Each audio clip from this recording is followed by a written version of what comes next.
Setiap hari, kita tuh kayaknya gampang banget ya ngasih kunci identitas digital kita. Mulai dari nama, alamat, sampai hal-hal yang kita suka. Tapi pernah nggak sih kita berhenti sejenak dan nanya, sebenarnya siapa sih yang pegang semua kunci ini? Nah, hari ini kita bakal ngobrolin gimana caranya merebut kembali kendali itu. Coba deh bayangin, waktu kita ngeklik tombol login pakai Google atau masuk pakai Facebook di aplikasi lain, sebenarnya kita tuh lagi ngasih izin ke perusahaan-perusahaan raksasa itu buat saling tukeran data kita. Semua jejak digital kita, apa yang kita baca, kita lagi di mana, itu semua dipegang, diolah, dan seringkali dijual sama pihak-pihak yang bahkan kita nggak kenal.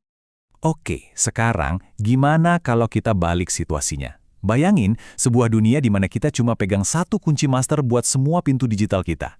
Dunia di mana kita yang mutusin siapa yang boleh masuk, data apa yang boleh mereka lihat, dan kapan mereka harus pergi. Dan percaya deh, dunia kayak gitu tuh udah mulai jadi kenyataan.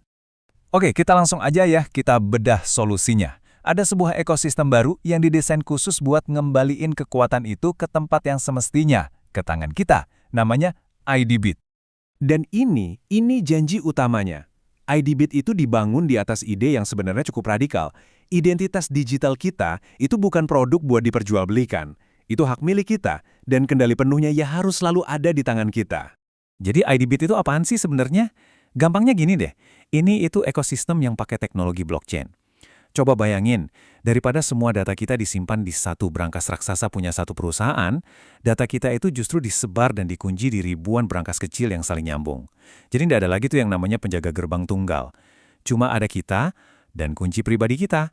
Tapi ini bukan cuma soal ngelindungin data loh, visinya tuh jauh lebih besar.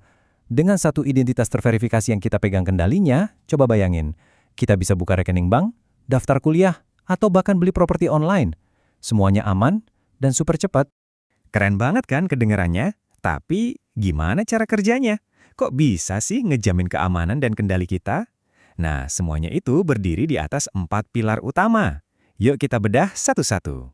Pilar pertama, dan ini yang paling nggak bisa ditawar-tawar, adalah keamanan. Ini fondasinya. Tanpa ini, yang lain bakal roboh. Terus, aman di sini maksudnya gimana? Artinya, setiap data kita itu diacak jadi kode yang super rumit. Kayak pesan rahasia gitu deh. Dan satu-satunya orang di seluruh dunia yang punya kunci buat ngebuka pesan itu, ya cuma kita sendiri. Oke, lanjut ke pilar kedua, privacy. Gini deh analoginya. Kalau keamanan itu kayak kita bangun tembok benteng yang tinggi di sekeliling data kita, nah privacy ini ngasih kita kendali penuh atas gerbangnya. Maksudnya, kita yang jadi satpamnya. Contoh ya, kita mau beli tiket bioskop dan harus buktiin umur. Daripada ngasih lihat seluruh KTP kita cukup kasih akses buat jawab pertanyaan, umurnya di atas 17 tahun bukan? Jawabannya cuma ya atau enggak. Udah, setelah itu aksesnya langsung putus. Simpel kan? Kita yang pegang kendali penuh. Nah, pilar ketiga ini nih yang benar-benar jadi game changer-nya, desentralisasi. Ini dia efek paling besarnya. Karena nggak ada satu server pusat tempat semua data numpuk, jadi nggak ada lagi tuh target empuk buat diserang hacker. Identitas kita nggak disimpan di satu tempat yang gampang jebol, tapi disebar, dienkripsi, dan nempel sama kita. Dan pilar terakhir yang bikin semuanya jadi satu kesatuan, interoperabilitas. Maksudnya, buat apa juga punya identitas super aman, tapi nggak bisa dipakai di mana-mana kan? Nah, ini yang bikin teknologinya jadi berguna banget di kehidupan kita sehari-hari. Coba bayangin, pagi login ke email kantor, siang verifikasi data buat layanan bank, malamnya beli tiket online. Semuanya pakai satu identitas digital yang sama. Nggak perlu lagi pusing ngapalin puluhan password atau ngisi data yang sama berulang-ulang. Oke, jadi kita udah ngomongin teknologinya ya kan? Sekarang coba kita mundur sedikit deh, lihat gambaran besarnya. Kenapa sih ini bukan sekedar inovasi teknologi biasa, tapi bisa jadi perubahan besar buat kita semua? Dampaknya tuh kena ke semua level. Buat kita sebagai individu, ini artinya stop data kita dieksploitasi. Kita yang jadi bosnya. Buat bisnis, proses verifikasi jadi lebih aman, lebih cepat, dan resiko penipuan juga berkurang.